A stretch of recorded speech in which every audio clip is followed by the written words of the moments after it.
I cannot accept that course of action. I cannot accept that course of action. My computer is the best on Earth. Does not compute. Does not compute. Danger, Will Robinson, danger.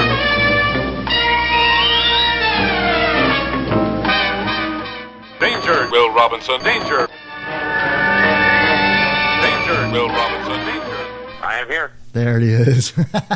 Sorry about that. Can you hear me now? I can hear you now. You are loud and clear, my friend. That's awesome. We've got Sean Raz, Conspiracy Man, live on the Kevin Holly Show. I cannot wait to talk to you, my friend. How you been, man?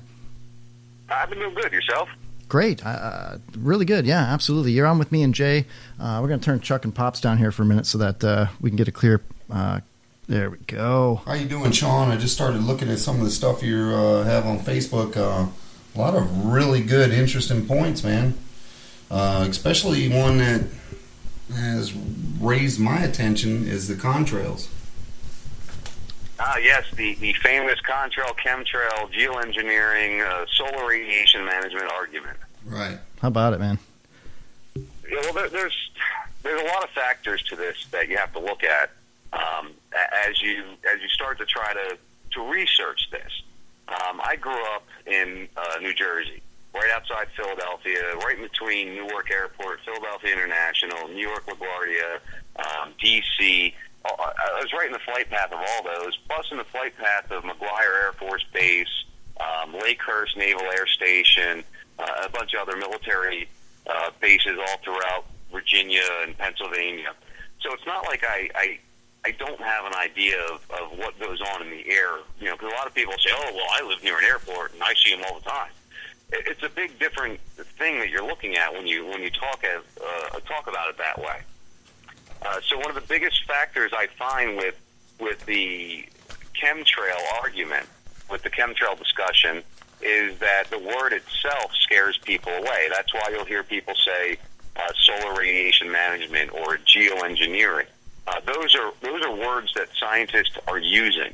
Those are words that they are discussing using to stop the global warming epidemic, whether you believe in that or not. Right. So it's directly tied in with global warming. It's an entire political agenda, basically. Oh, by far. Well, and I mean, basically, it is a complete and total political agenda, not basically. Okay, so is this on a national level in the United States, federal? This is something that's going on around the entire world, then? Well, before we get into where it's going on and how it's going on, let's get into what it is we're trying to discuss here. Yeah, what we're talking about is a lot of people look up and they'll go, I remember being a kid. All right, I'm 40 years old.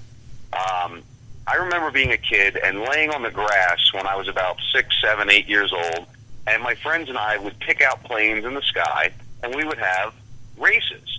And we would see which one of our planes, which was leaving the short little line behind it, would win the race. Right. And the lines were short. They never were more than 3 or 4 plane lengths behind the airplane. I never saw these lines that went horizon to horizon, spread out into these weird clouds we're seeing nowadays.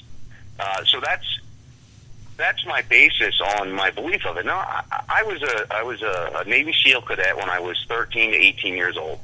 I trained as an airman when I was there, which means I trained with aircraft. I learned about the workings of aircraft. I went into the Army when I was 23 years old. Nice. I didn't really do any aircraft training there, but I was involved in a lot of different things in the military, is the point I'm trying to make. I was an EMT for 10 years, a volunteer EMT in the town I lived in New Jersey. So, when people look at me and they want to call me a crazy conspiracy guy, I want to make sure people understand that, I've had some experiences when I discussed these things. I wanted to be a pilot. My wife actually has 800 hours of flight time. Nice. So when she discusses these things, she was a Civil Air Patrol when she was a young teenager. Sean, I got to tell you real quick, I was a member of the Civil Air Patrol. I lived for about 8 months in Washington State, right in Gig Harbor, right out of Seattle. I was also a member of Civil Air Patrol. It only lasted about eight or 9 months, but kudos to her. So just wanted to say that. Yeah, thank you, man. I appreciate that. You know, and all I'm trying to do is just try to put there's a lot of people out there, and I don't know, Kevin, who listens to your show, but I know you're a Shannon Burke fan. I know that's where you found me at, and how we became communicating with each other. So I just want people to understand that I'm not a crazy guy. No, you know, I wasn't always a conspiracy guy. You know, I was a right wing, let's go nuke all of Iraq and Afghanistan type of guy up until 6-7 years ago. Right on. And then I finally questioned a lot more things. Back to the chemtrails. I starburst a lot, and I have been pre-partying. I've got a little Sambuca and a couple of cigar cities down. So, yeah, we have a couple of beers in the studio as well. We're Sean, partaking. I really wanted to start off by just apologizing to you because when I first did start communicating with you, I didn't know who you were, and I called you a bad name. I called you dumb or something like that. And I went back the next morning and I went through my Twitter and my Facebook and whatnot, and I clicked on your name and your profile and everything else, and I realized, oh man, what am I thinking? This is actually a pretty cool dude, and so I want to apologize to you face to face. Well, not face to face, but on the phone here. You didn't deserve that, and I'm sorry for hijacking your tweet that day. Listen, Kevin, I appreciate the apology, but it's never needed, dude.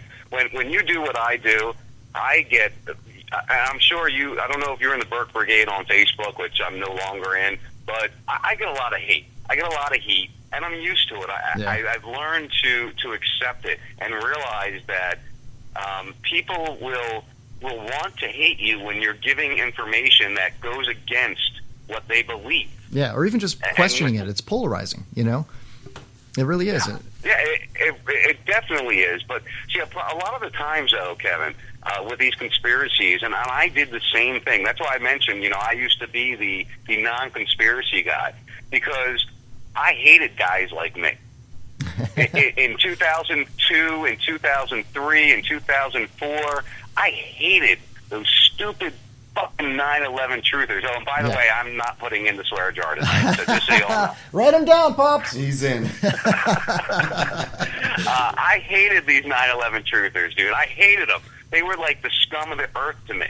And for me to be one now and have to sit back and remember how I talked about them, and now believing all those things that I thought they were idiots for believing. So that's the part people don't gather when they hear me ranting on Shannon's show or on my show or on any other show I might be on, even yours. You hear me ranting, but you don't realize that I believed all these things at one time. Yeah. I know both sides of it because I actually believe the other side. I read all the propaganda books. I have.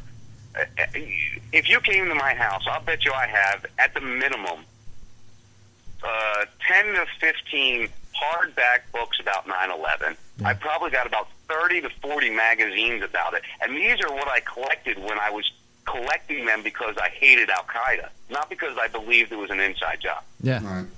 Yeah, I was really against even listening or giving anybody a chance to talk about how it may have been a conspiracy or whatnot. But, and I don't really want to get into the 9/11 stuff right now with you, but... We get a lot of heat with the Muslims as it is. So. Yeah, we no, but we'll stir that out some more. Yeah. But looking at building, Building 7 that came down, but more importantly for me, is the only thing that I've even really given a chance at this point in my life, and I'm 40 as well, is and I was just YouTubing this after looking at your stuff on social media, is the Pentagon, the lack of video footage, and the cruise missile that looks like an American Airlines missile and things like that. It's just like, it doesn't really add up. Why are they hiding it? I don't understand it, so I'm starting to listen more is what I'm trying to say. You know what I mean? I'm starting to listen a little bit more, open my mind a little bit. I hate to even think that there would be any kind of conspiracy with that. But, man, it's a fucked up world we live in, and all these... and that's the problem. Kevin, that's the problem. I mean, and I understand what you're saying. See, that is the biggest problem with trying to rationalize these things, trying to accept that maybe it's against what your belief is, because you don't want to think that the government that you support, the people that you take pride in believing they're there for you, they're trying to make things right for you. You believe that. You don't want to think that they could do these things. But the problem is, forget 9/11. We can go through history, throughout history of these things happening. Just operation after operation after operation. Operation Gladio, which happened in Italy, was CIA backed. Look at what happened in Afghanistan in the 80s, which is exactly what we're seeing right now in Syria. Yeah. You know, they play these games. They make them continue to happen. And it's you don't want to rationalize that it could be happening. And it's very hard. I remember, this is a story I like to tell. When I first got into conspiracies, it was right after my youngest son was born. It was 2008, and I started. I got angry because I didn't want a black man as our president. I'll be straight up honest. It was racism that drove me into all this. I was so angry that this black guy became president, and John McCain didn't make it. How the hell did John McCain lose to this guy? You know, I couldn't believe it. So I got angry, and I started researching things, and I found all these different things, which led me to Alex Jones. You know, that's usually where most people start in conspiracies, is Alex Jones. So let me do this video called the Obama Deception. And I started watching this video, and it's a 2-hour documentary. And I watched this documentary probably 20 times. I had a legal pad, a full-size yellow legal pad, filled from front to back with questions and just things that were grabbing me as I was watching this. My wife thought I was losing my mind at the time. And she just was staring at me like, what the hell is wrong with you? I'm laying in bed with a laptop on my lap at 2:30 in the morning with a legal pad in my lap, writing down all these questions. And that's what began it for me. And as I moved through it, I learned, hey, Alex Jones, I kind of moved away from him now because he's supporting Trump. That just doesn't add up. How does the biggest conspiracy guy support Donald Trump? Yeah. That's a whole other direction we can go. Anyway, like I said, I starburst a lot. I've got some Sabuca and Cigar City, so you can take control of it if you need to. No, we talked about how we're going to, take in your rants and whatnot tonight, and we just want to pick your brain and let you go, if that's cool with you. I've got a list of questions to ask you about. I kind of want to go back just real quick because we were talking about it earlier. Back to the chemtrails and the contrails, just to explain to people the difference. Now, aren't the contrails like water vapor and aerosol, but the chemtrails have some kind of different chemical compound so it doesn't evaporate? And they were talking about, dimming the planet so that people don't get melanoma cancer and stop the effects of global warming and things like that. What are your real thoughts on that? I mean, do you believe what the ICA is saying, or do you think that they're just pumping a bunch of bullshit out there and they have their own agenda? Well, keep in mind, I've believed in chemtrails since about 2009, 2010. I've studied them. I've looked into them. We've always called it an aerosol. And I don't know, you said you listened to my show from the 22nd where I did my big rant about the new study that came out.